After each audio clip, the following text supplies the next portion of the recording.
Guy, just take this ceremonial dagger and rake it across your hand because it is time to begin the lifelong adventure, the lifelong voyage that the five of us are going to go on. We're starting as mostly strangers, I would say, and who knows where we're going to end up in Till Death Do Us Blart.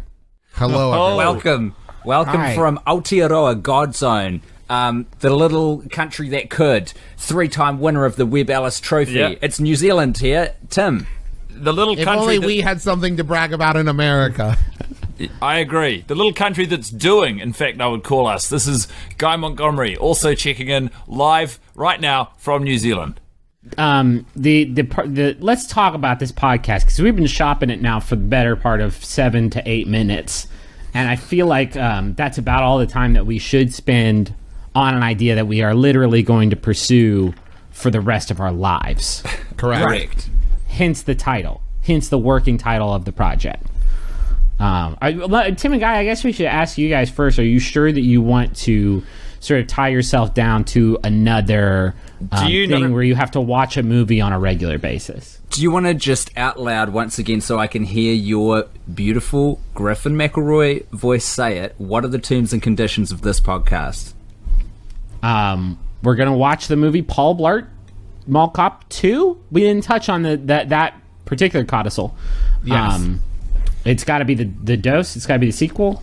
Yes. And we're going to do that, and then we're going to just do that annually and put out a podcast about it every year. Every Thanksgiving, I think, is the idea. Every American Thanksgiving. American Thanksgiving. I don't know when New Zealand Thanksgiving is or what you guys have to be thankful for. Yeah. Until when, Griffin? Until Death Do Us Blart. Yeah, and by that he means eternally. Until this is an eternal podcast that will last forever. If one of us beefs it, then we have to pass the mantle down to somebody else. This is an everlasting council of 5, a pentagon, and every Thanksgiving we have to come together to fix the world's woes. And if you think it's going to be easy, think about this.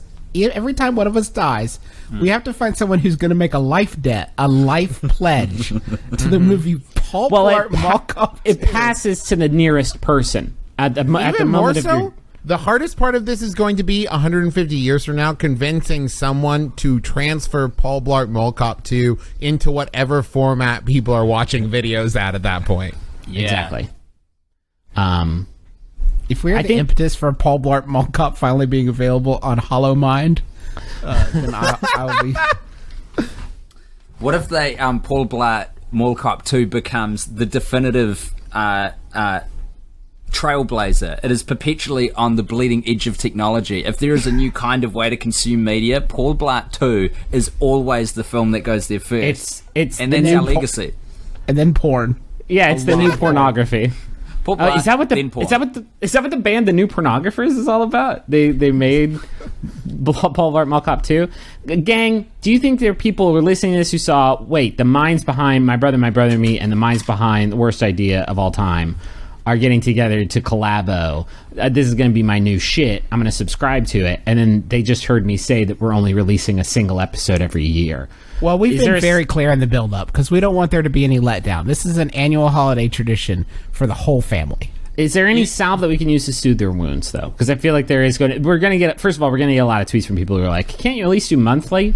Well, to be fair, we are releasing weekly podcasts separately, so it's fine. And then once a year we get together and do one annually. They're fine. And also, I think the movie's, 93 minutes long? You could watch, a minute 45 every week until the next episode. You'll be ready. That's not a bad way to go about it. It's a good amount of Paul Blart Mall Cop to consume, at a time.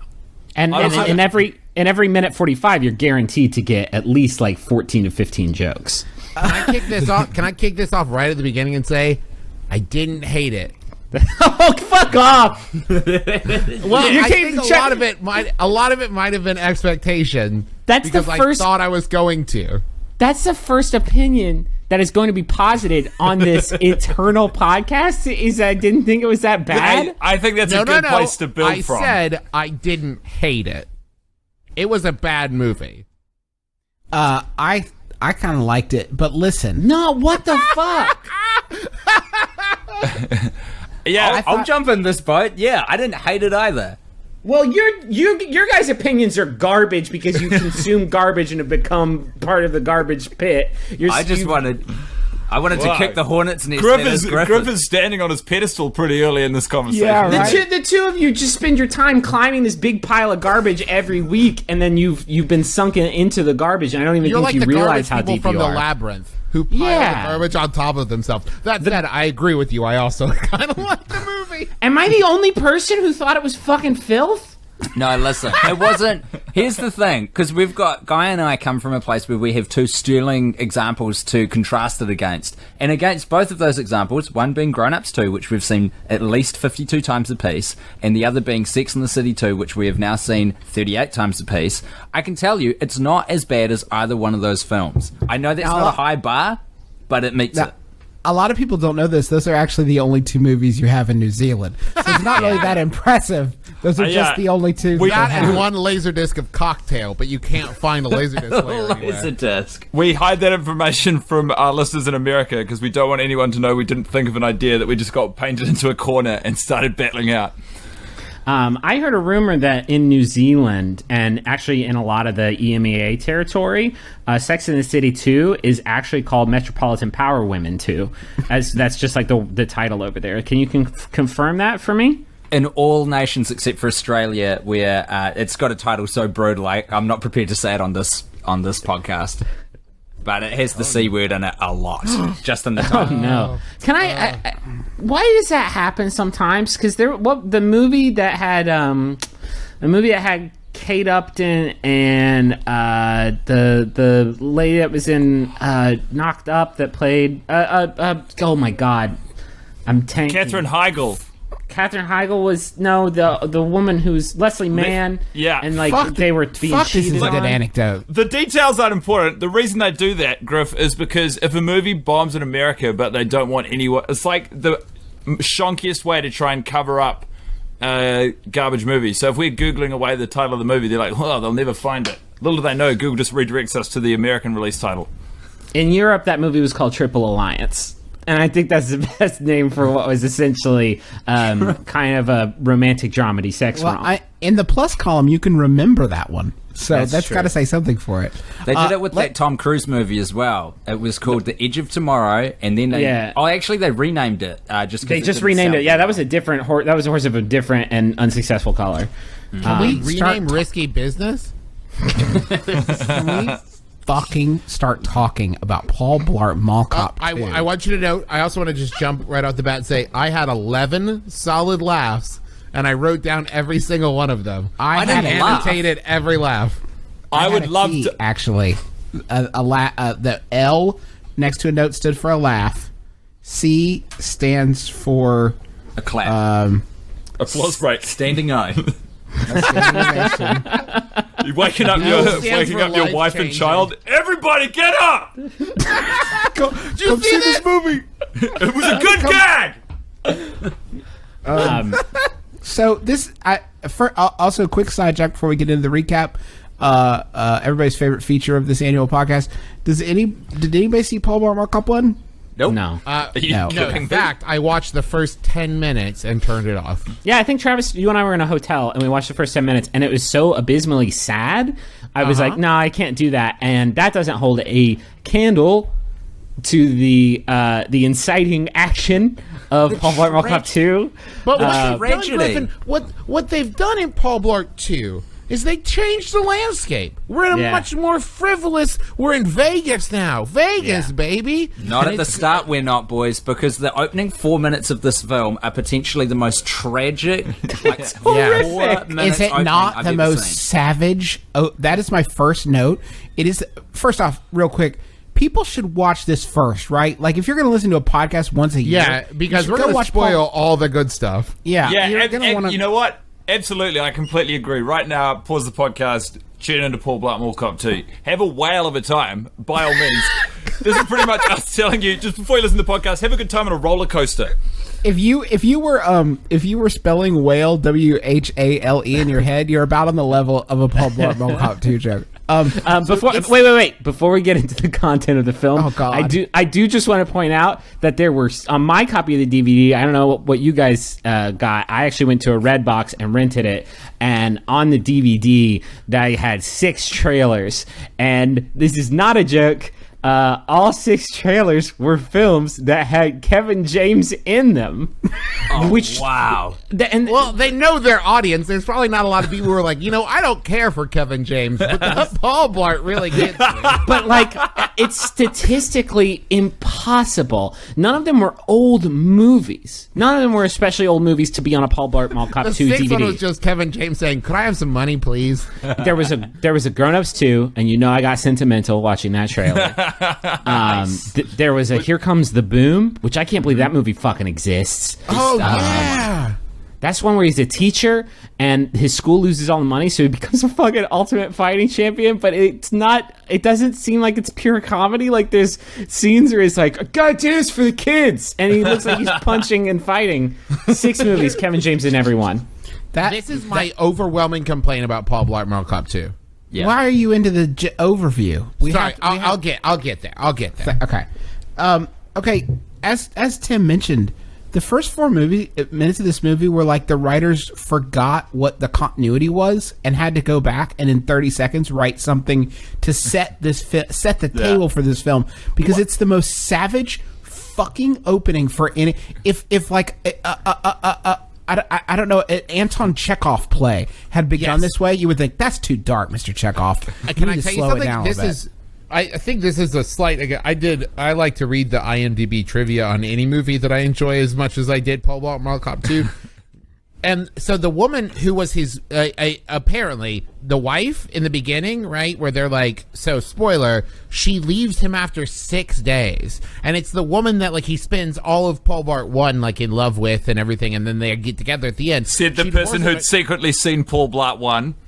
Yes. No. I just know this from just living in the world.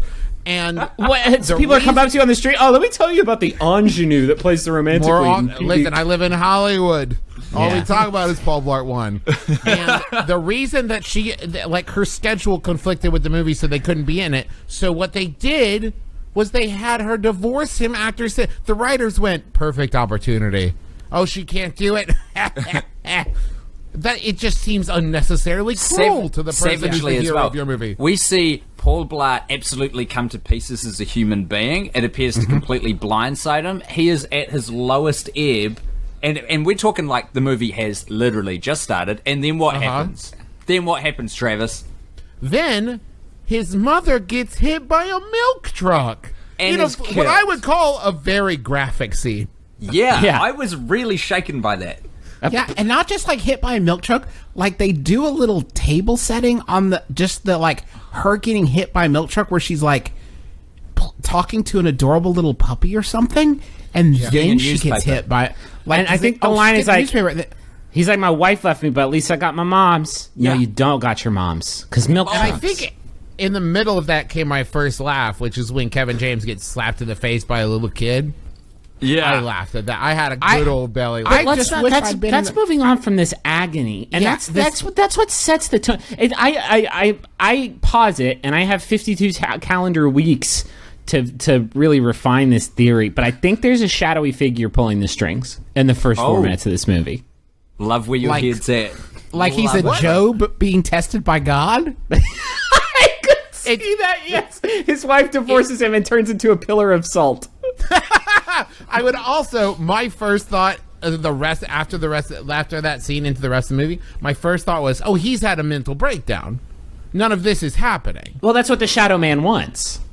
Okay, so he's being gaslit. Hey, how about this? If we go even wider, that the Shadow Man is a straw man, and what was a Job story turns into a Cain and Abel story, whereupon God is putting the Shadow Man in charge of ruining Paul Blart's life, and that is a test on Shadow Man. But we don't discover this until Paul Blart 5. or dark Paul Blart 1. And that's when they find out that he never had a daughter. And the whole time, it was just like a psychic implant into his head that was like, that was his daughter.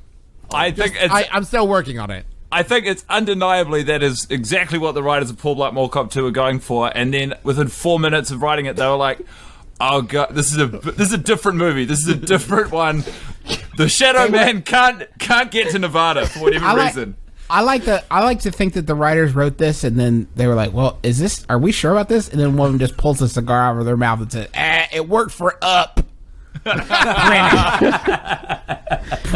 it.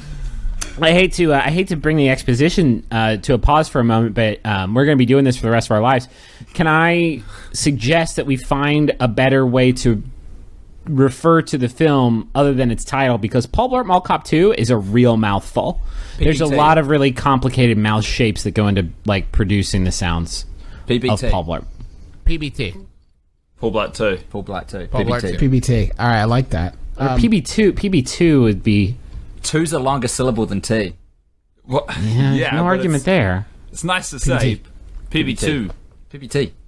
PBT wins. We're dwelling on it far longer than the saving in time will We'll get it, guys. We'll get it next year. We'll get it in the next 150. Can I point out something real quick? I just want to circle back around because we didn't get a real firm thumbs up or thumbs down from Guy like before we began. I would like to say that this movie wrangled some good chuckles out of me. Did you legitimately laugh? Yeah, I laughed. Okay, I know I'm bounding ahead here, but the performance, I should know the character names. The mall cop, the chief mall cop, his wife, is an absolute scene stealer. She is Anna Gasteyer? Anna Gasteyer. Yeah. Holy cat, that lady is funny. Yeah, she's very funny. The best part about that character, no reason. She serves purpose. No purpose except to be hilarious. Yeah, but Travis, if you want to start fucking applying that microscope, we're gonna Listen, we will talk throughout this rug are gonna peel apart pretty fast. We can talk throughout the movie, Justin. This movie has the most Chekhov guns I've ever seen in an entire movie. Let's hold off on that because we do want to get to the Chekhov gun convention. Yes. The first time I laughed. So Paul Blart gets invited to a conference, a security officers trade association conference in this fantasy world, and there's a lot of like really juicy logic gaps here. But in this one, security officers buy all their own equipment, so this is like a trade show for them to go decide what stuff to buy. These are lifers. He gets invited to a this conference, and while in Las Vegas, and while he's in line, he hears scuttlebutt. Think through this. He hears a rumor that there's a big highfalutin keynote speaker at the keynote, somebody who's going above and beyond the Call of Duty, and he thinks that maybe it's him. Now, I don't know if you've ever been a person. Well, somebody on Earth. says, I hear it's going to be you. Yes, Travis, granted. Do you know that is not the way surprise guests work? Like, surprise, it's you. Surprise. It's not how keynotes have. You don't stumble into a keynote. Right. Yes. Right. Yes. That's actually Steve Jobs' secret. Is they would be like, we got the new iPod 6, and we decided it's going to be you that's going to drop it. Oh, when's the keynote? Today. Get out there, buddy. And he just did it on raw adrenaline. And Steve Jobs spent a lot of time at UCB, and he treated a lot of those Apple conferences as sort of improv games as well. Yeah. Hence the black turtleneck. And then what I love about this is then my second laugh came from the Segway show-off. There was one specific wiggle moment. There's a wiggle moment that's top-notch. But the best part about it is right before it, he's confronted by people who are like, hey, we heard that you thought you were going to be given the keynote. And it's just like, you did? That like he literally just got here. Yeah. How could it possibly be his fault that you heard that? You know what these security conferences are like? They are full of tittle and tattle. I mean, whispers catch on fire like that, boys. And, for all we know, they could have been at the breakfast buffet speculating all morning. He rocks into town. Suddenly, his name's been on everyone's lips the whole time. Have you guys never been to one of these security trade shows? I haven't, not for years. Oh gosh. No, I've been to a couple casual meetups, but never like a full conference, with the people there selling the stuff and everything. I'm sorry to interject, but I've got a real burning desire to defend my own reputation here. When I said at the start that I didn't think this was too bad, it was mainly antagonistic, and I just want to go on the record as saying I didn't laugh a single time during this film whatsoever out loud. We have actually hit my... The closest I came, real quick, was just to earmark this moment for when you all, listeners, watch this in your own time. They already have. A 75-year-old woman gets a kill blow delivered by Kevin James. Wait, hold on. That was laugh number 6 for me. Oh my God, number 6? I told you I had 11. My first laugh was right here. Paul Blart says that it makes sense that he is going to be the keynote speaker unless RoboCop is attended, and then Donna, the woman he is talking to, who's a fellow security officer, says to him, "RoboCop ain't real," and and then he says, "Well, I know," and then she reiterates, "RoboCop ain't real," and that is the first time that I laughed at this film. And sometimes, folks, that's all it takes for a joke. That's all it takes. Remind someone that RoboCop ain't real. And right now, let me tell the audience something that I kept forgetting in the movie. There's a heist going on around all of this. They would just cut to it for 30 seconds at a time, and I'd be like, "Oh yeah. Oh yeah, a heist." Let me just hop in here and say that Travis is being very liberal with his use of the word heist, because if I go into Travis's house and he has a nice thing on a table, and then I just pick that thing up off the table, that's just theft. I don't think that counts as a heist. In order for there to be a heist, there has to be gymnastics, and there have to be people with specialized skills filling specialized roles. Dare you? There is so much technology. There is a roboticized glass cutter that is implemented to cut a glass case that has artwork hiding beneath it. Right, and 90% of the time, the tool they use is this is not a joke, a USB dongle that they plug into and this. a trash can with a lid that rises up. Yeah, and this movie came out in 2015, and the technology to explain away how they're taking all this valuable art is just a USB. It's a USB dongle that they how plug. You have a security pedestal with a USB port in the front of it. Yeah, and then they plug it in, and then they can take the art. Cracked it, swordfish. Listen, I will say my favorite line in the whole movie comes from the heist, and it's the introduction of these heisty characters. And the bad guy, Neil McDonough's character, says, "I want to be out of here in no less than 9 hours." It's a very broad time. Usually you hear that it's we got 90 seconds before. Listen. 9 hours. The Dancing with the Stars finale is tonight. I promised my wife I wouldn't. We can hit a show, we'll go on the game floor, but then we got to get straight to work in 4.5 hours. And then when they're taking the last art piece, he gets on his walkie-talkie, which is just totally on a public access channel, and he goes, "Okay, we're nearly done. Get the helicopter ready for 3 hours time." And they all have watches that they click, and it starts counting down 9 hours. Listen, if we're complaining about the heist, let's address the fact. And you guys, I doubt you guys saw this, but because it really, really bothered me. But when you watch it at home or when you watch it next year, be sure to check out the fact that they are carrying out the Van Gogh painting that they stole in, I shit you not, a translucent black bag. I showed the type. You can see the fucking painting they are walking away with. A reusable bag they got at Trader Joe's. Now, absolutely. At first I thought, well, that's fucking some sloppy continuity. That doesn't make any fucking sense. They're walking out of the hotel with a painting and a translucent bag. But somebody in some prop department thought, people watching this movie, they're probably stupid enough they forget what's in the bag. we got to remind them it's a painting, okay, of sunflowers. We got to go Thomas Crown Affair on this shit and get an oversized briefcase and then cut it in. If they ripped off Thomas Crown Affair in Paul Blart PPT, I would have been so stoked, especially if we heard a bit of Nina Simone added to the soundtrack. Man, that would have made my day. Because they tried. It was I felt like it was an attempt at making Ocean's 11 in certain parts of the film in the same way that you were trying to make cola if you had two ingredients and one of them was water and the other one was petrol. And all you had was just to keep... You were like, oh, it's not cola yet, a little bit more oil. Oh, too much, a little bit more water. Yep. Oh, no, that's not Coke yet, a little more oil. And you just keep going like that.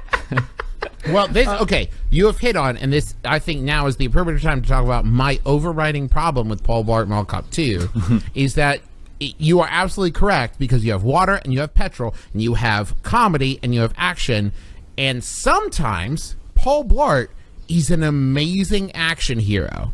Yeah. And sometimes he is the most bumbling, and there is no kind of consistency. It's, usually you see that scene where it's like in the beginning of a movie, a guy's like really bad at something, and then you at least throw in a training montage so the audience is like, oh, this is why they're good at it now. Yeah. It's a beanbag. No, it's a beanbag gun. He finds a beanbag gun on the show floor, and then they like try it out. And he tries it out and he sucks at it. And then later on, he's like, no scoping dudes from like across the quad. Like, it's like on the show Arrow, where if you have a conversation with a superhero, you within 15 minutes, you yourself do become a superhero. Hey, can it's we like a contagious reference disease. too many cultural products? Because if this is going to be annual and people like want to catch up on episode 6 years from now, this won't make we're really going to date it. See, that's a great point. I was hoping that this would be like a little bit of like, I love the 2015s, right? Where people would listen and be like, oh, I remember Arrow. It makes me really, I just want to say super quick, it makes me really sad that Neil McDonough is in this movie because I feel like he's great and he's really good. He's always above, but like, if I got sad about everything that Neil McDonough was in, then I felt he was above. I would be sad most of the time because I feel like he always ends up in some real blind alleys career-wise. It's almost like you're surprised, like if you found him at a kid's birthday party. That's how I feel every time I see Neil McDonough in a movie. Where I'm like, really, he's here. He commits the fuck out of this material, I will say. Yeah, he does. Yeah. And that shot where it's just him and Kevin James yelling at each other in the close-up, I enjoyed that. No, I thought that was cool. That was offensive. That was the laziest writing. That was like... Yeah, it was really bad. Listen, it was guys, really we're bad. not even there yet. We haven't talked about the trade show. Why do we feel bound? Why do we feel bound to do a plot synopsis? Everybody who's listening to this just paused and watched the whole movie. I know, but I think it's structurally, it's just going to be freeform jazz. Like we need some sort of direction. Maybe here. you get 5 musicians together. What do they play? They play jazz. They could be musicians from all walks of life, but you put them in a room at one time. That's jazz, baby. You get a stand-up classical bass player. You mix it with, like, I don't know, an oboe player. It's jazz. Did you guys think that the other thing that made me really sad about this movie, it's often kind of mean-spirited, specifically about Paul Blart's weight. And there's a lot of jokes to the fact that, like, he has trouble, like, even navigating, like, he gets hung up, like, getting things out of his pocket because he's so fat, which is not really funny because, like, that's the human body that Kevin James has. Like, that's the human body that Kevin James is like, the camera's shut off. The camera doesn't add 110 pounds. Like, Kevin James has to walk around in that human body. That's not very funny to me. You feel like the pitch from Kevin James was, hey, if you pay me $10 million, I'll let, like, a handful of actors body shame me in Las Vegas for an hour and a half. Yeah, I know. There's 4 writing credits. And I'll go one further. For $15 million, I'll write the jokes myself. His daughter's the one I feel worse for. Yeah. How would you compare the health level of this Kevin James to the health level of the Kevin James in Grown Ups 2? Well, we're talking about mental health and physical health, because I imagine Grown Ups 2, he was actually pretty cool because he was kicking it with his buds. His mental health in Grown Ups 2, I feel, was like a lot better, but his physical health was a lot worse. Because in Grown Ups 2, he's kind of a cavalier guy. He's a small business owner. He's got his workshop, and as you say, he's just kicking around with his friends. He's not that dumb as well. He's got a weird relationship with his mum, but that's about it. And his wife. And this, he's like kind of. Travis is talking about the actor Kevin James. He was happier in Grown Ups. Oh, I'm sorry. Well, I think, because Grown Ups 2, he's just hanging out with his buddies and they're splitting the rap when it comes out. But this is Kevin James' star vehicle. But it's not, is it? Like, no one was trying. No effort was put in. To the movie? Yeah. I would say, actually, there was one actor who I'm surprised he wasn't nominated for some sort of award. And that actor actually squeezed out it was a full-blown guffaw. Squeezed it, wrung it out of me like a dirty dish rag. Now the old lady getting socked, I did enjoy that, but that was a whimpering smirk. The full-blown guffaw goes to the guy who was working in the warehouse. Yes. This scene is inexplicable and beautiful, and Myrtle was his name. His name is Myrtle. Understand? I need to paint a picture for everybody. Quick setup of this plot wise too, because I'm committed to this. If we're gonna bounce around, that's fine. Not just plot wise, but the act of viewing. Because I don't want to watch this movie any more than annually. And this annual viewing, I had food poisoning and I had a fever and I got up to diarrhea like 5 different times while I was watching the movie, and it was really bad all over. And so you couldn't follow it. And during that, no, I paused it. But during that scene, my fever broke. And I think it was because of how amazing it was. This man, Myrtle, who works in a warehouse, is convinced by Paul Blart that Paul Blart is the manager of the warehouse or something. So he's doing some recon on the art heists. It's from Internal Affairs. Yes. And Myrtle says, okay, do you mind if I eat my lunch? And he reaches into a small brown bag and he pulls out, and this is the joke. He pulls out an old banana. But it's how old, Griffin? It's almost black. It's almost been mummified. Any nutrients. When he peels the peel, it sounds like crinkly paper.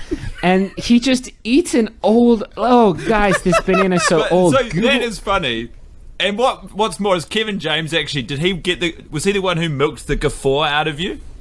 No, here's why I really liked it, is that he didn't. It was one of very few jokes that Kevin James just kind of got in there and he made a yuck face, and then it showed the guy eating the old banana again, and it showed Kevin James one more time, and he's like, oh, that's an old banana. And that was it. They got in, boom, bing, bang, boom. This movie belabors every fucking thing it does, like the scene where the guy gets tased, and they do that, like, is it still funny? Well, let's try it for the 36th time. Okay, just so I don't jump over my laughs. My third laugh was when Kevin James says, Judge Blart is now in session. It hits the bread plate and it flips up in the air. Because, hear me out, he doesn't react to it. It flips and he just keeps looking at his daughter, and I laugh. And I want to be clear here, just so like my opinion is not completely blown apart. Every time I laughed, it was very scientific. I was taking notes, and I would go, ha, all right, you got me. And it was like the laugh had to like come from somewhere subconscious. I couldn't laugh on purpose. But that's because it sounds like you have a baby brain, where every time you see a moving thing move very quickly, you enjoy that. Griffin, I would counter-argue that I only laughed 11 times in this comedy movie. I don't think that is statistically very good. But I will say my fourth one, so we don't skip over that. So there's a bird fight. There's a bird fight. The bird fight is good. The bird fight's good, but for one reason. The piano player. Okay, so he fights a bird. And an African crane. Thank you. It's an African crane. I looked it up. I thought it was a peacock, and then I thought it might have been an osprey, and I don't even know what an osprey is. It's not that. I thought it was an egret, but it wasn't an egret. He's stressed about doing his keynote. He has to do the keynote first. I want to return to the scene that makes him have to do the keynote.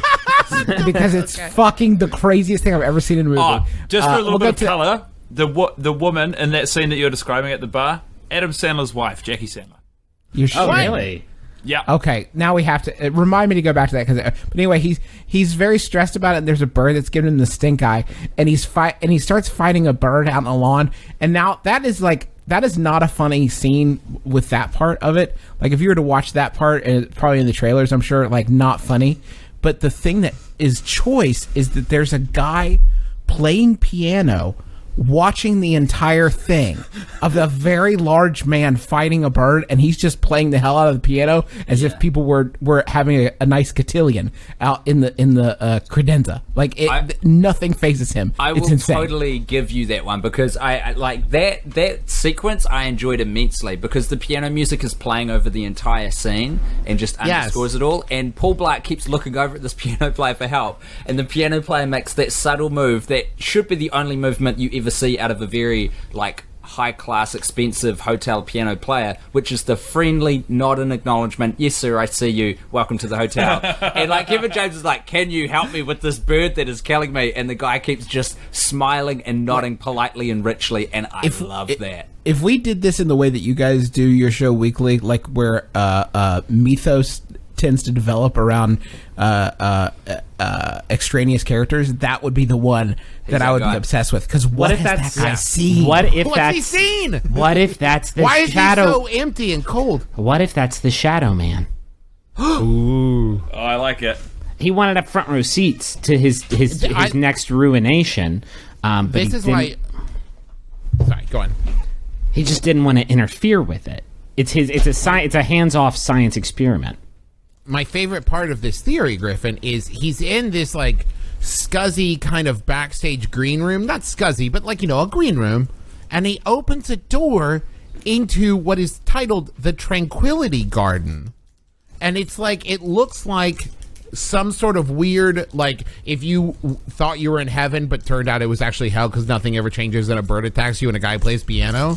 Did anyone else definitely think that was getting set up for a wedding to appear? Because it looked exactly like the kind of place you would have a wedding in that hotel. And I was like, oh, this would be hilarious. Paul Blart is, unbeknownst to him, stumbling into a wedding party. The procession is about to arrive, and he'll have to be the preacher or something. This writes itself, and then he goes in, and he makes a loud fart, and everyone says, look at that fat fuck. And then his daughter like falls out of the 30th story of the building and falls to her death. And then everyone just spends the rest his dog. And lands on his dog and kills his dog. And then everyone just spends the rest of the movie just laughing at Paul Blart. And he says, "Why can't I die?"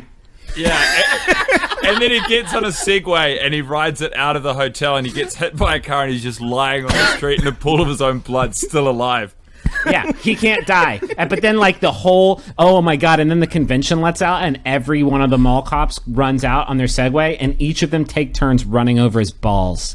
Blart being immortal is not without precedent, because a lot of people shoot at him, and he's a big, slow-moving target that doesn't get hit by a bullet once. I think he actually gets hit like 7 different times. Really? Yeah, that's not bad. I've got huge, just if we could move away from the Paul Blart the Immortal, which I think we can all agree is the most likely outcome. I had huge problems with the times at which the henchmen would decide to use their guns. Like, there was no rhyme or reason. Well, do you know why? I have an answer for you, Guy. These henchmen have only one gun. There is literally a line in which Neil McDonough says, "Give me the gun. You take care of them." He uses the gun, and then he leaves, and they all charge them with their fists. That is because they only have one gun. I love it. Tim and Guy, could you go through, since there's a Sandler connection, could you go through the scene that we were referencing earlier? It's the fucking craziest. Was seared into my fucking brain. I was like, Jesus, because especially, and this is going to be another one of those things that dates it, but I just have been watching Aziz Ansari's new Netflix show, Master of None, and I watched this episode. You know him as President Ansari. There we go. Yeah. He used to be a stand-up. The episode where he is with some female friends and they're describing all of the things that he doesn't understand they go through as women. And so the scene that Paul Blart walks into is... he's kind of an antagonist anyway in the film, so I'm not sure why Paul has to defend him. But he's this guy who's going to originally give the keynote, chatting up a woman in a bar, but it's going badly because Jackie drunk. Sandler is the woman in the bar. He's very drunk, this man.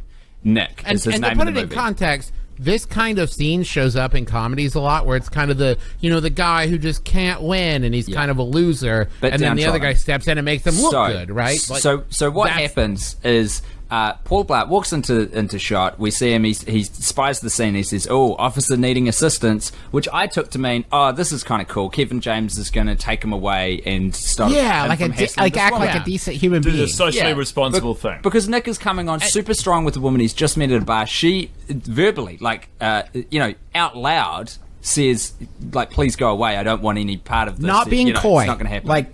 Not being coy. She's screaming at him. Yeah, she's like, that is what draws his attention. This isn't on. This isn't happening. I don't want any part of this. So Paul Blart goes up there and starts trying to convince this woman that she's been a little quick to judge this creepy, drunk arsehole who refuses to relent even though she's told him to go away. So we had an opportunity to save the cat. And instead, what Paul Blart did is he took the cat and he beat a defenseless woman over the head with it. And it was and she starts horrible. to relent. Yeah, she's like Oh, it's the worst lesson. The woman is like, you know what, maybe I was too quick to judge Nick. And it's like, oh, fuck. No, I thought the movie fucked up by doing this in the first place, but allowing her to be swayed by this, that's the worst possible thing you could have written in this situation. You can't speak to the gravity of Paul Blart when he's in a room. The guy has charisma coming out every orifice. And he's got extra orifices. Let me say this, though, that in the film's defense, that is the one dark mark against what is otherwise a feature-length film that is otherwise just really great and respectful to women. That's not actually accurate either. But it does touch on one of the big problems with the film, and I concede there are many. Is that of all my laughs, I never laughed at Paul Blart himself. He's because the weird thing about it is he's and I guess this kind of surprised me because even in the worst kind of thing, you expect there to be some nugget of like, oh, I get it. I get why people at one point thought this was funny or thought this was funny for a movie. Paul Blart's not a funny character. Like, he's very poorly drawn. To give you an example, the fact that you guys thought he was going to do a chivalrous thing and he did the shittiest thing. Yeah. That's one good contradiction. Paul Blart is obsessed with the idea that his daughter be secure. He gives her road flares to keep with her and an extra cell phone battery, and tracks her movements constantly. When she calls him and tells him that she's being held at gunpoint, he tells her maybe she's overreacting and she needs to calm down a little bit. Yeah. That's insane. Are you kidding me? The decisions he makes after he finds out his daughter has been kidnapped by armed art heisters is insane. The things he decides to do and the way that he decides to react to that, even emotionally, is fucking bizarre and really. This is where laugh number 5 came in for me. Oh God! You're not actually going to do this 11 times, are you? He's hypoglycemic, and so as he's talking with Neil McDonough, he passes out, falls asleep, and in order to regain his strength, like Superman in the yellow sun, I can't believe he has to slide underneath.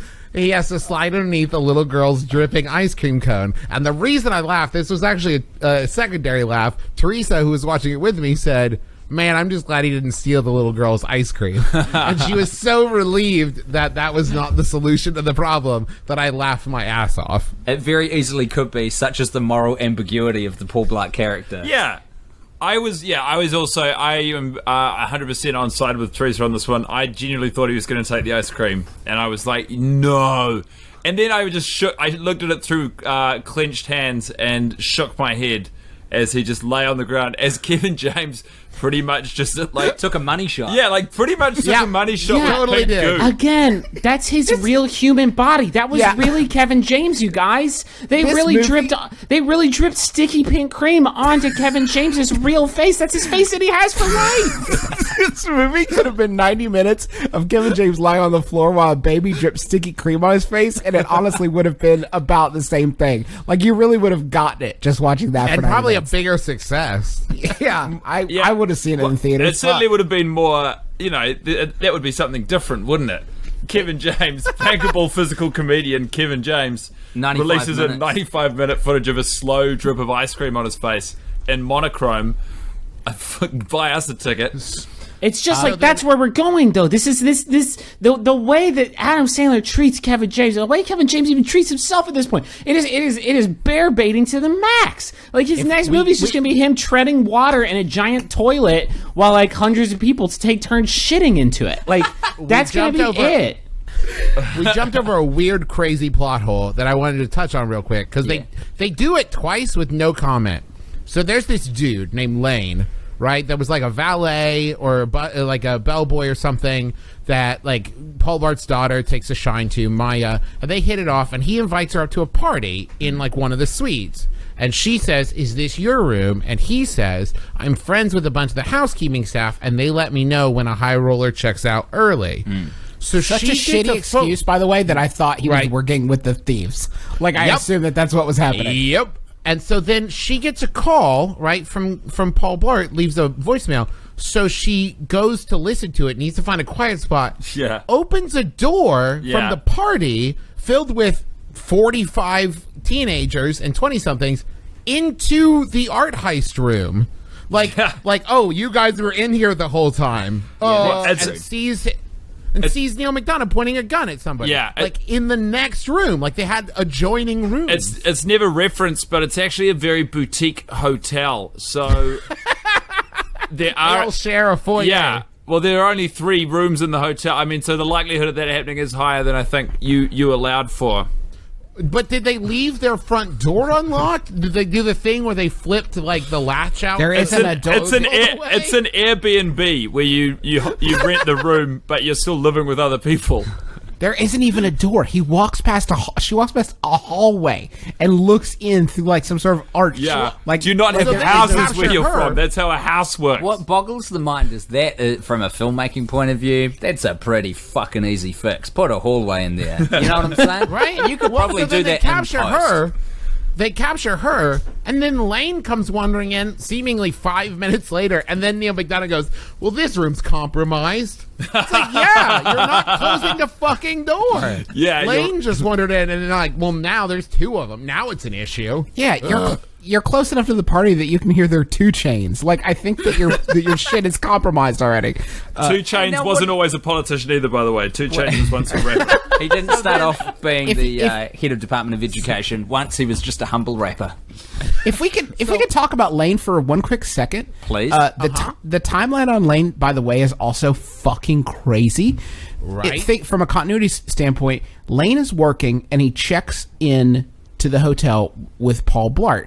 He offers to carry his bags. Paul Blart refuses because he doesn't want to pay him a tip. Apparently, Paul Blart's very stingy, except 5 minutes later, he gambles all his money away without any idea what he's doing. Again, Paul Blart. $50. That's funny, though, because he doesn't want to part with the cash, and he loses it all in one foul swoop after losing his wife and the only other person who loves him, his mother. That's hilarious. That's where comedy comes from. And somebody literally says, the fat guy ruined it. Yeah. So that was what's not needed right now? That was the title in Japan, by the way.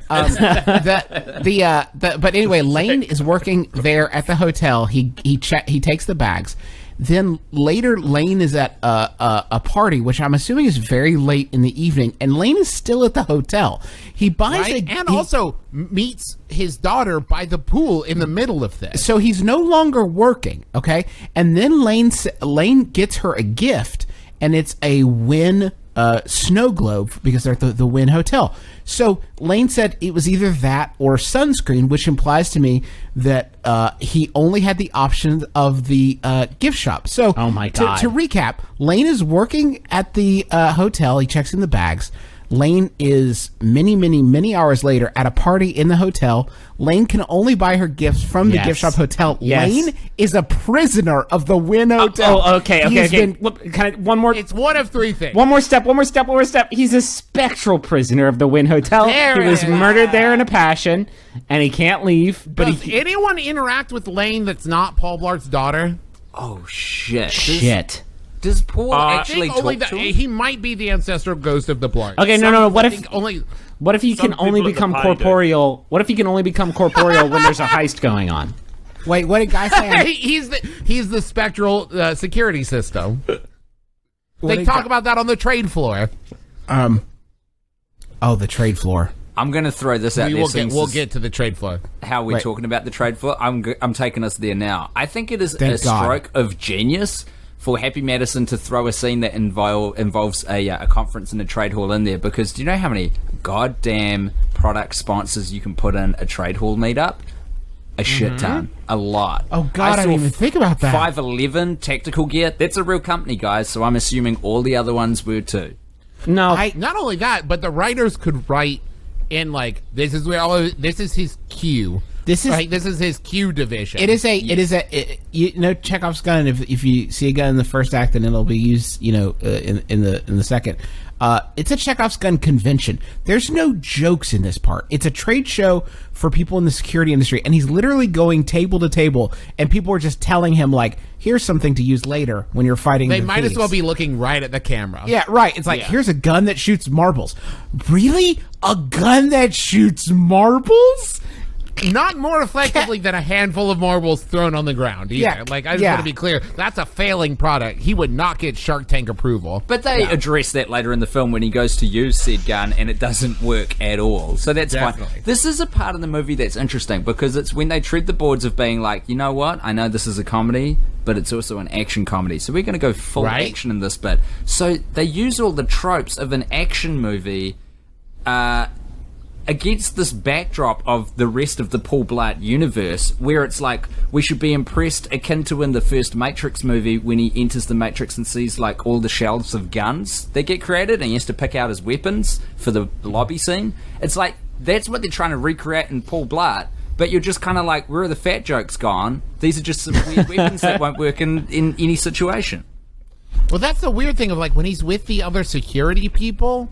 It's literally like the writers and the director and the producer, all of them said, this is his herd. Like he's with his, and then when he's with like the hotel manager and the other security guy, it's literally like if you saw like a wildebeest and a lion meeting in a movie. That's basically how they shoot it and how it's written. And then when he's with the other security people, they're saying like, yeah, these are his animals. He belongs with them. Yeah. It's really weird. It is weird. They're trying to make a few different genres within this movie, and you know what? I fucking tip my hat to them. I respect that. I like ambition. Nice. I like Kevin James. I like this movie. I like genre-spanning attempts at filmmaking. Look, I do like this Would you movie. like... I'd like to... Tim, would you like to tell us about the old lady? Okay, if I may. So... I just quickly, because I just got chastised for saying I like this movie. Go on, guys. I just want to quickly interject here and say that it did feel like a holiday. All right? That's okay. I'm glad that you can be upfront about that because this film is a fucking garbage disaster where everybody is horrible to everybody else all the time except for the daughter, and that's why she seems almost like a weird alien that's crash landed on this planet. When we were little, there was a video you could rent for free from our local Blockbuster called Beesbo, and he was a little alien with big ears, and he would touch the ears to make magic things happen, and he taught kids how to be polite, and she was the Beesbo of this movie because she was the only person who was nice to anybody fucking ever. Teresa watching the movie, Teresa said, man, she's acting it up like a Disney star. She is a Disney star. Like, Teresa called it from downtown, and that is exactly what this... She does great. I just want to say, I love the daughter. I actually thought she was wonderful in this movie. I thought she was excellent, too. I really thought, like, legitimately hand on heart that she brought the noise. That's because she's a beacon of light piercing through the inky black veil of darkness that the rest of the actors and writing and words and action and thought and ego that goes into this film just casts around you. Lane is also a Disney star. He was on Wizards at Waverly Place. And he was in Grown Ups too as a frat boy. And I'd like to say their chemistry was on point.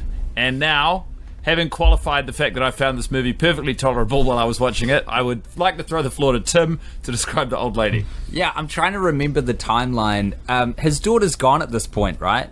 Because he does a lot of... He does the ice cream thing. He's in their suite that they cleared out because it was compromised. He was exploring their suite, the presidential suite. He's in the bathroom. The reason why it's confusing for me is he does a absurd amount of fucking around knowing that his daughter has been stolen by maniacs. When he when he unwraps and eats the Hershey's Kiss. Yeah. Uh-huh. You're just in your head going, dude. Yeah. Dude, we need to go get your daughter, man. Like, those men have... Anyway. So listen, he goes into the room and he thinks he's sneaking up on one of these sneaky criminals that's kidnapped his daughter. So with cat-like reflexes, which are inherent with the Paul Blart character, he kind of death punches someone who he thinks is a baddie but turns out to be a 75-year-old housekeeping woman, and she falls to the floor kind of groaning and moaning, and I laugh because the ensuing exchange is the closest I came to a real laugh in the film.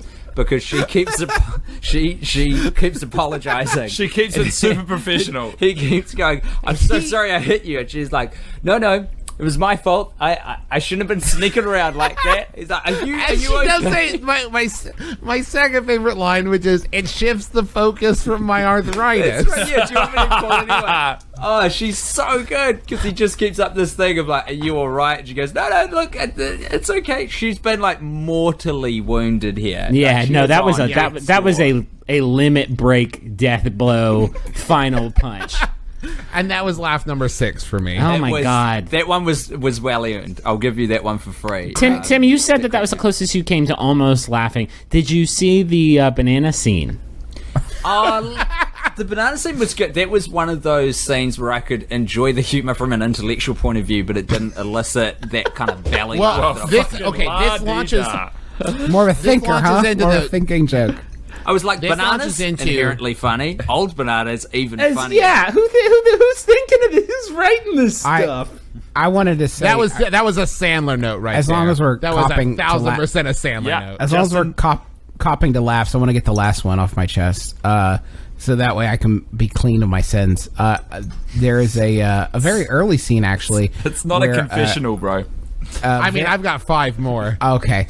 The general manager of the hotel, who is a very attractive woman, is brings him his key for his room, and he insists that he is that she is hitting on him, which she of course is not.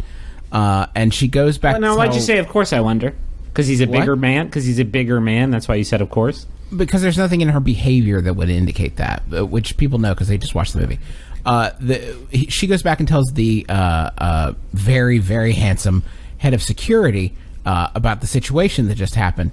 And he says a joke that I'm ashamed that I laughed at because I think it is rather mean-spirited, but I do want to be honest. He says, I have heard that sometimes overweight people use humor to achieve affection. And that only made me laugh because of the very clinical way the line was written. It wasn't like to win people over. It was to achieve affection. to unlock that human experience that they otherwise don't exactly. have. Kevin James did some simulacra of love. Kevin without wanting to insert Sex and the City 2 into this too much, there is a sister line in that movie where Miranda and Charlotte are having a drink at the bar, where Miranda says, being a parent kicks your ass. Oh, no, sorry, Charlotte says that, and then Miranda responds, yeah, but the benefits are worth it. Which is the most clinical description of parenthood that has ever been put on celluloid. The difference is, I feel like the self-awareness of the whoever wrote the line for Paul Blart was higher than... Like, I feel like for the Charlotte line in Sex and the City 2, the writer was just like, okay, we'll just put down this line that a human being might say, or we'll just like put in what we want into this random word generator, and we'll amend it later. The overweight people do that for affection. Kevin James didn't sleep the night that he wrote that line because he had to unpack some shit. Yeah, because he had just turned on his entire people. He had become a Chunkle Tom. Hey, can I just say, Justin? We have I love it. Don't you take that away from Justin. That was nice.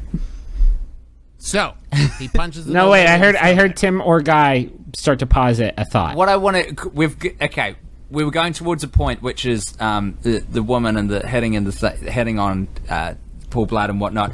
The genesis of that comes from the fact that Paul Blart goes to the hotel concierge, or the reception even, and asks for his room key, and the guy says that his room isn't ready, and he's set up by the universe of the film like he is a villain for having said that, because Paul Blart is our hero. He is our knight in shining armor, and it's like this villainous guy at the reception, Heath, is out to get him. And it's like, dude, sometimes that happens when you check in. So the reason why the hotel manager comes to give him the key is supposed to be this big mea culpa from the hotel going, I'm so sorry we fucked with you, man. Like, here's us apologizing. They did nothing wrong. Don't worry about Heath. He's under lock and key with Lane now. It just... It's like, do you not understand how hotels work? Yeah, I just, I'd like to get a laugh out because everyone else was saying their laugh points. It comes back. What was the name of the lady who I found specifically hilarious? You tell me. Anna Gasteyer. What's her name, sorry? Yeah. Anna Gasteyer. Anna Gasteyer. So when she's describing having a child, her and her husband's child leave home for university, and she's reminiscing, and she's like, a cold tomb of loneliness. Yeah, I just put Sarah McLachlan on blast and open a wardrobe and cry inside it. Yeah, she is good. And then and smell her smell her sweaters. Clothes. Yeah. And then when she's sitting watching Cirque du Soleil, which by the way, I was blown away by how good Cirque du Soleil is in this movie. Wait, let me tell you about Cirque du Soleil. So in the craziest fucking turn in this movie. he goes into the hotel room, right? He punches the old lady. He finds a nail, and like that's it. That's the smoking gun that turns it all around for Paul Blart. He goes down. He finds out this is where the banana comes in because he's looking into the shipping stuff, and a guy like chases him. Paul Blart hides in a not bulletproof suitcase that says it's bulletproof, and then like bounces out of a window. Has my 7th laugh where he bursts out of the water and says, "Not today, Death," and I laughed pretty. But that was okay, Travis. That wasn't a joke. That was Paul Blart literally pleading to God. That was not a triumphant. Not there was today. A question mark at the end. It was expectant. Still, this didn't do me. This McElroy's what that was a desperate plea from the film to make some bumper stickers, some T-shirts, some caps, whatever. That is the most and they obvious won. grab. I would at a wear that slogan. shirt. Wait, I want to hear what Anna Gasteyer did during Cirque du Soleil. Oh yeah. So then they go into Cirque du Soleil, right? Yeah. And basically, there's a dude chasing Paul Blart for he just sees Paul Blart who's dripping wet from falling into this pond. And pulls a gun on him. Like, he doesn't know that he's Paul Blart. Well, he doesn't know that he knows. You haven't been following the subtle clues. It's because he's fat and he hates him. Okay. So then he's chasing Paul Blart. Paul Blart stumbles into Cirque du Soleil. Stumbles in. Like, gets to the entrance, and the only option is to enter the show. With angel wings on. Crowd. He puts angel wings on. Wings. You know, interrupting Cirque du Soleil was a big part of the movie pitch that got it over the line in the first place, eh? Yeah. And the best thing about it, the show must go on. No one in the show takes them a while. Reacts. Yeah, they do say stuff like, "Huh? What's up?" But they execute. He slams into them swinging from a rope. He executes the choreography. Yeah. Perfectly. In the original script, Kevin James had written it that he sort of interrupts and sort of takes Cirque du Soleil off the rails, and Cirque du Soleil said, "We'll be in your garbage movie with the stipulation that the show will go on and we will showcase our professional We'll be performers." reflected as the absolute consummate professionals we are. No, that was their actual show that night. They weren't going to do 2 shows. If you were there that night, you saw Kevin James in it.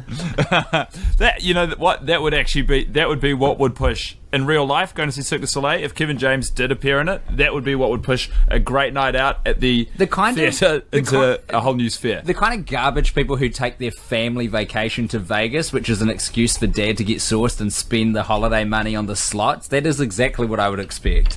They would be so excited to accidentally see Kevin James interrupt a Cirque du Soleil show. Let's be honest. Who in this metaphorical room wouldn't? Your whoever, your friends, your uncle drags you to Cirque du Soleil. What? That's Kevin James. You're not gonna go. Well, no. Listen. If Tim and Guy see Kevin James somewhere where they don't expect him, they're gonna assume he's coming for them. Yeah, to high five us and say you guys are on my level. We actually recently found out that old Patty Schwartz knows what we're up to, which is nice. Oh fuck! Yeah, because that dude's on you. Yeah, permanently in tattoo form. But look, so what does Anna Gasteyer do? Yeah, all of this is prefaced to how hilarious Anna Gasteyer is, no matter what the circumstance. So she's sitting next to her husband, who's been written like a pretty bit, like a not a very meaty part, but he's still. And the key to her being so funny is there's no exposition on her, and this happens with every movie that Tim and I watch repeatedly together. The less the exposition, the better the backstory you build for the character, or like the more, the less opportunity you have to dislike them. And she's sitting there, and her husband says, "Is that Paul Blart?" And they agree that it is. And then he says, "I couldn't do that," because she's like, "I'd like to see you up there," which is funny. And he's like, "I couldn't do it because of my hamstrings." Yeah. And then she, this is off mic. This is just improv, I'm pretty sure. She's like off mic going, "Oh, I know," and patting him on the back. And it's the commitment to the character of the wife, like so reassuring that, yeah, you do have those short hamstrings. Like, I know we'd both love to see you up there, but it's just not for you. You couldn't pull it off. I know this has been your dream for years. Like, just that really tickled me. I actually, full honesty, I went back, I watched it twice. Did you? Yeah. That is adorable. That is. Well, you didn't know. Adorable. You didn't know when you were watching it the second time that you were committing to this thing for the rest of your life, and that you'd be watching it many, many times. Yeah, right? You'll see how it will play. I mean, hopefully. You're dealing with two dudes who watch a movie every week, once a year. Yeah, is at the fine. start of this podcast, one of you asked whether or not we were sure we wanted to bite off a lifelong commitment. I got to tell you, there's plenty of room in my stomach, and this meal looks tiny, motherfuckers. Oh, can we talk about Khan real quick? Because I want to take a temperature on him. He is. It took me a second to remember because of the rich tapestry of secondary characters in this movie. Which one you were talking about? Now, Khan is an Indian man, and a lot of the jokes tend to sort of revolve around the fact that he is foreign to the culture. The first time we meet him, he comes over, and this is Shelley Desai, by the way, if you are curious about this gentleman's name. The first time he comes over, and I was Khan Movie comes over and hugs each person he meets and says, "I'm Khan Movie, pleased to meet." Which the only joke there is that he is not American, which is not particularly funny. Later, there's a big fight between the security guards and like a lengthy fight. Between the security guards and the bad guys, and in this fight, Khan shows up out of nowhere wearing a cape. Yeah, and Neil McDonough points out the fact that he is. You brought a superhero. Why is that guy wearing a cape? And they asked him, and he says it's because he came straight from a haircut. Yes. And that was pretty good. I thought that was pretty funny. choice. I want to couple that funny moment with the open Paul Blart moment, which is when he hugs Paul Blart the first time. Paul Blart says, "I really needed that," or something to that. Oh, he effect. did. Yeah, he did. He just then he hugs him again. A cry for help in plain view. He lost everyone. He said the first thing he says is, he's like, we're going right in there. And then the second time he says, "Oh, you warmed me up for the second one," which I loved. Because he hugs him twice in a row. And let's just revisit how full on it is when Paul Blart's mum gets hit by a milk truck.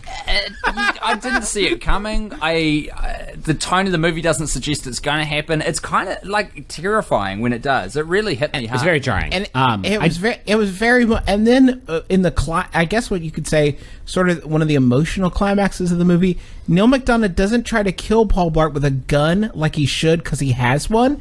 He instead tries to psychologically destroy him by pointing out the fact that he has one thread connecting him to the rest of humanity, and it's his daughter, and she's going to UCLA for college. And not only that, but you've just made me realize, literally just this moment, realize that in this movie, the fact that he lost his wife after 6 days and he lost his mother to a milk truck does not have any effect. You could have written this whole story just based on like his wife stayed home and him and his daughter. But it's not. No, you couldn't, because the story is I mean, we're only half kidding when we say the story is about destroying Paul Blart. There's a scene where his daughter sneaks off to hang out with Ghost Boy, and when Paul Blart comes home, he is sure that she has been kidnapped, and so he calls up like the security for the hotel, and they bring some cops in, and they're listing off. Does anybody not like you? And he's like, no. And he's like, well, who else do you have in your life? And he's like, he said the line that he says is, "Does anyone love you?" Yeah, that's the payoff. Right. You got a kids? Yeah, just the one. She's missing. You got a girlfriend? No.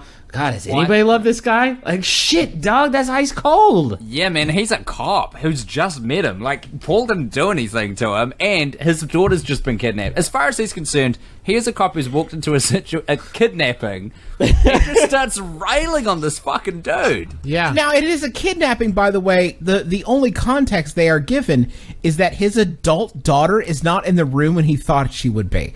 Like, based on that... They even say, like, we usually wait 24 hours. Then why are you here? What are you doing here? You drove all the way there. They're police officers, not just hotel security. They're police officers there. All right, well, I'm going to move us forward, because what I want to say is that I think it is absolutely insane that Paul Blart, when they are doing that kind of psychological takedown of his character vis-a-vis our film's villain. What's his name again? Neil McDonough. I don't know the character name. Yeah, no one does. I don't even know if they named him in the film. But he's a cool guy. Oh, you know what just popped in my head? It's Vincent. We should call him Ocean's 14. So Paul Blart, like, starts hammering this dude while he's got a gun to his daughter's head.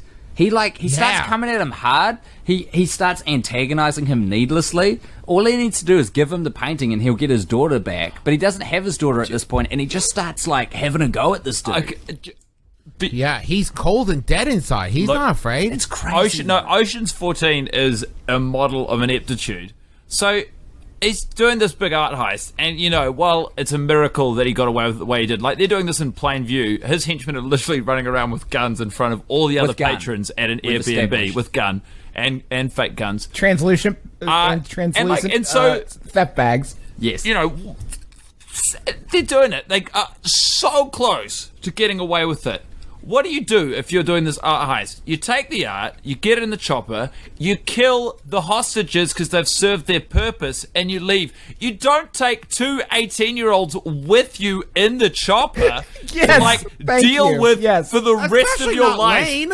What is his fucking end game here? Yeah. Like, it is apparently not to kill them, so we have to, he's going to enslave them? Guys. He's going to teach them his ways like the Dread Pirate Roberts? At a certain point, I kept waiting for Neil McDonough for Ocean's 14 to just say, you know what? Never mind. Let's just go. They've seen our faces, but this has been a lot of trouble. I've just realized that scene where they're having the psychological smackdown, and they're just yelling stuff, and it's really lazy writing because it's like, I'm so crazy I would play trombone on you. They just got them to improvise G-rated put downs for each other. Yeah, and it was so bad. 5 of them each in the movie. It was. But terrible. I thought that was a crazy scene because, as Justin pointed out, Ocean's 14 did have a gun that he could have shot Paul Blart with, unless he knew he can't be killed. And if that's the case, that this is the only way you have of injuring the eternal Paul Blart. A further wrinkle, Lane, the detainee at the hotel, also can't be killed. He's the ultimate artwork. He's part of the heist. Oh my fucking lord! Because you can't grab him because he's ethereal. So you know how much a ghost goes for on the open market? And he can only be what's the word? That fancy word? Corporeal. Yeah, only around those 11 pieces of art. Exactly. Oh my God! That's they why contain the shards of his. Because one part of him is in. Yeah, they're his Horcruxes. That's the word I was looking for. Oh man. Maybe his daughter was a.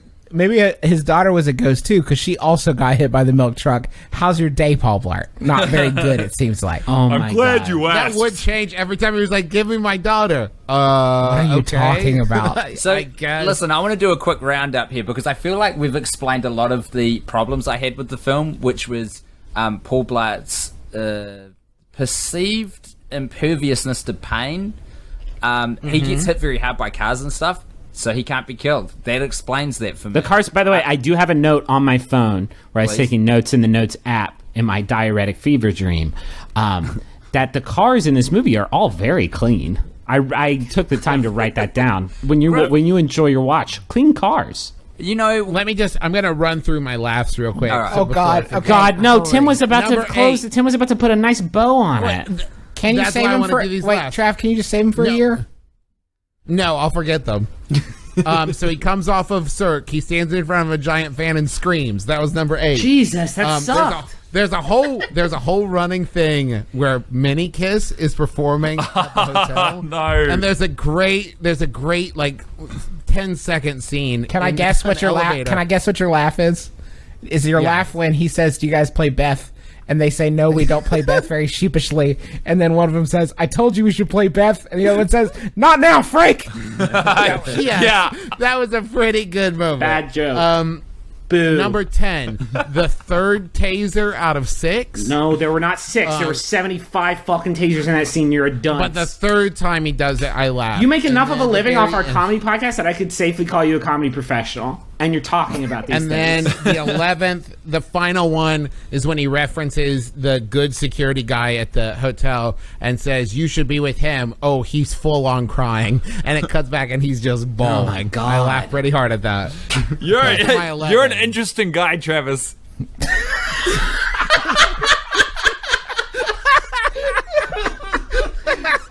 how's this for interesting? Later, when he sends his daughter off to college, I teared up at the end because I hit very close to home. I did slightly. How's that for interesting? You McElroy brothers are all bloody twisted and turned. You're a funny bunch.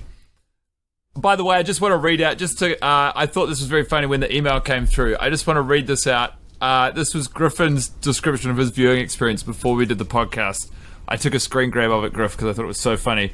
Just FYI, I had food poisoning all day and watched the movie in the middle of a diarrhea fever dream.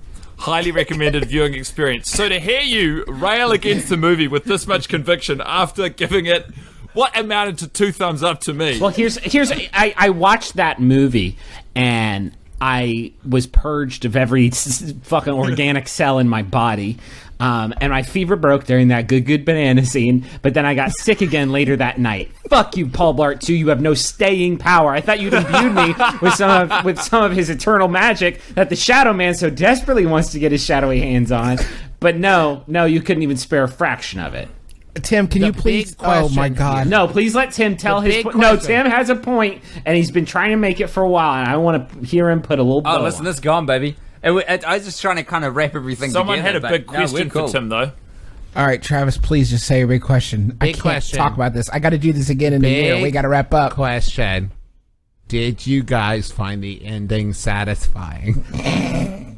What, you mean where he gets hit by a horse? Okay, so listen. Well, no. I mean the whole ending. I'm surprised laugh number 12 was not the Paul Blart being kicked by a horse across the street. I left myself open to it, and it didn't happen. Do you know? Like I said, is this a laugh moment? And it wasn't. It could be that it was in the trailer very prominently, that last Brothers shot. McElroy, do you remember the bit where they're toying with the idea as screenwriters, using Paul Blart as their surrogate on screen? They're toying with the idea of him not letting his daughter go to UCLA and making her go to that, Polytechnic. I thought legit they were going to stay with that. Because I just don't know what to make of the character of Paul Blart. He does shitty things. Even though he is supposed to be the hero of this film, he's done so many shitty things at this point that I was like, oh, he's stopping his daughter fulfilling her dreams? Yeah, that sounds about right for Paul Blart. Sounds right That's for the Paul Blart I've seen for the last hour and a half. Paul Blart is the story of a man who has everything go wrong in his life, and it's pretty much you're profiling a man trying to holiday at a work conference in deep emotional turmoil. I think, and it's pretty much like an hour and a half of physical humor. Just if by some miracle you haven't already watched it at this point, you'd be better off to just go on YouTube and look up like a Kramer supercut or something. 90 minutes of character Kramer. I just do like the work that we've put in over the last hour and some, though, boys, because as I say, we've established why Paul Blart doesn't appear to be affected in the long term by these cars hitting him, why bullets cannot hit him. He is immortal. Just to rehash that point, we have established why Kane is in the movie whatsoever, because he is the final piece of artwork, a spirit. Should we be reaching out as a collective, as Till Death Do Us Blart, to Paul Blart Mall Cop 2 as maybe the official sponsor of the podcast? Because I'm pretty sure this is the only media or like anything in the world which is promoting and telling people to go out there and watch it. That's doing their level best. I don't think we should limit ourselves, because this is going to be, it's scarce. Like the amount of time offered. This is the Super Bowl of podcasts, in the sense that it only lasts for 90 minutes once a year. That's like the Super Bowl does. The Super Bowl is, we have this thing called football, which is where like big old men just run into each other real fast. And okay, well, here's what I'd really like to do for us to put a bow on this. All 5 of us now, gentlemen, we are going to show advertisers the potential of this idea, this annual PPT watch. We're going to come up with our own little 30-second spot so that advertisers can get a little taste of what could be all theirs, right? Make up a company, make up a product, and sell the shit out of it to give them a little taste. Do we have to make it up? No, I mean, it could be a real thing that you could just... Then let me segue into this. Oh, fuck. Tasers. No, wait, shit. Fuck. Does it have to be Paul Blart related, or can it Absolutely not. No. Just something that'll make us money. Something that advertisers can hear on here right now and go like, that's kind of related to what I do. I could see this being a very profitable way for me to spend my advertising and marketing dollars. Okay, let me try. You ever get a little hungry in the evening and you reach for a can of hearty, satisfying Campbell's Chunky Soup. Well, imagine if that Campbell's Chunky Soup was a human being. That would be Paul Blart 2, a movie. Please go buy more Chunky Soup. It's like Paul Blart in a can and edible. That is a terrifying spot. I will take 10,000 of your product immediately. Sold. Do you know what the best match for us in terms of an advertiser is for this? Just roll it. Give me the ad. Don't give me the pitch. Give me the ad. So jingle, like the sound of bells in the background, Christmas bells. Christmas. It's a busy time of year. Forget to give that Thanksgiving turkey sorted. Well, don't worry. Here at Turkey to Your Door Limited, we've got pre-cooked turkeys coming straight to your door.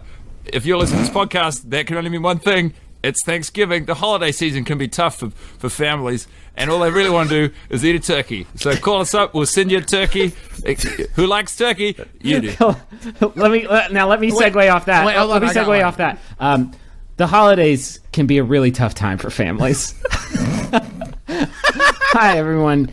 It's me, Griffin. Oh, boy, I'm right there with you.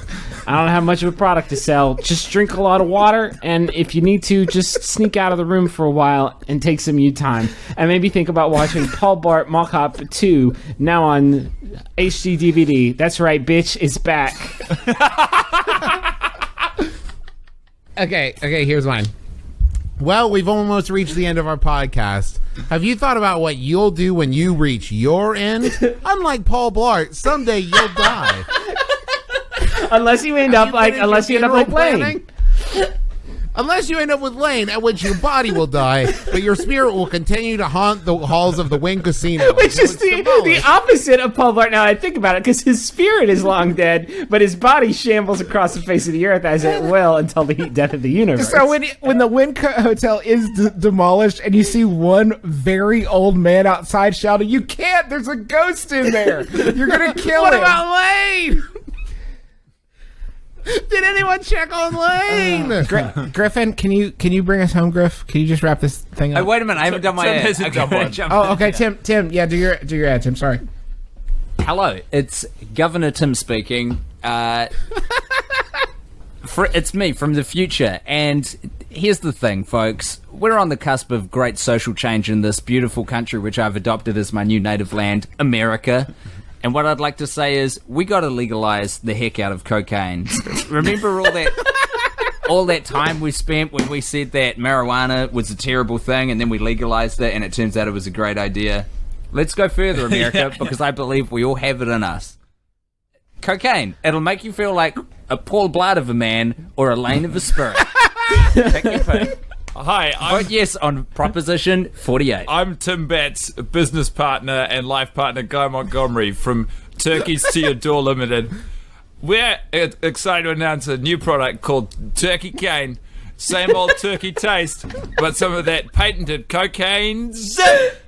Make this Thanksgiving the longest Thanksgiving, because you won't sleep on this stuff. We cut it with something powerful. We don't even know what it is.